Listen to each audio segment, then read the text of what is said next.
hanjabaada nafta looga qaaday Allah gabilaas maxaan idin galay daanaka qabiil isku gumay ma shala qabiilna isku maraadsan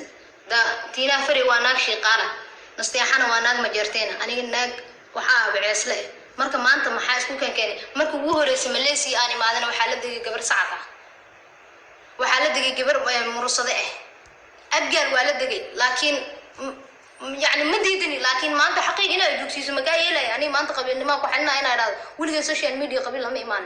يقداين ولا لا واحد بري أنا قداين قبيل كان قداين إسهام أنا كإذنك وحنا بلن أجيالك والله بلي أطلع يوين سيارة أنا بلن كارك حنكا يورقد حنكا يستينا إذن بتاعي كل جن إذنك قبيل بينه كجوج ماشي أنا كم مركز قبيل إلي مايس dadka hadii caawinaya hal qofood ma ku jirto ma ku jirtiin maxay caawinaysiin marka iga soo horjeesanaysiin laga daayay dibka walaalayaalow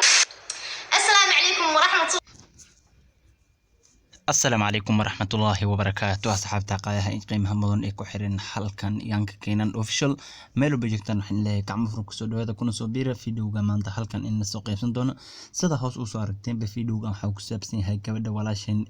ayaanita ku dhibaataysaneed dhankaas iyo wadanka Malaysia sida ogsootihim gabadhan ayaanita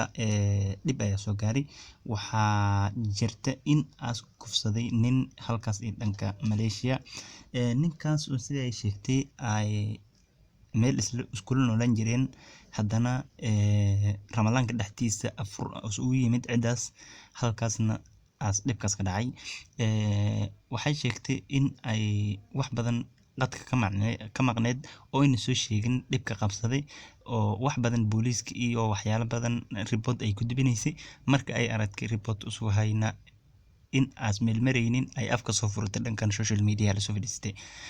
sida hoos ugu soo ortay gabadha waa dhibaataysan tahay dhib badan ay haysta qabiilna waa loo macnaha waa loo adeegsanayaa sida arkaysan dhanka kale gabar walaasheen iyadana Faatuush Keel oo meel isla joogan iyadana waxay ka soo hadashay arintaas inay tahay arin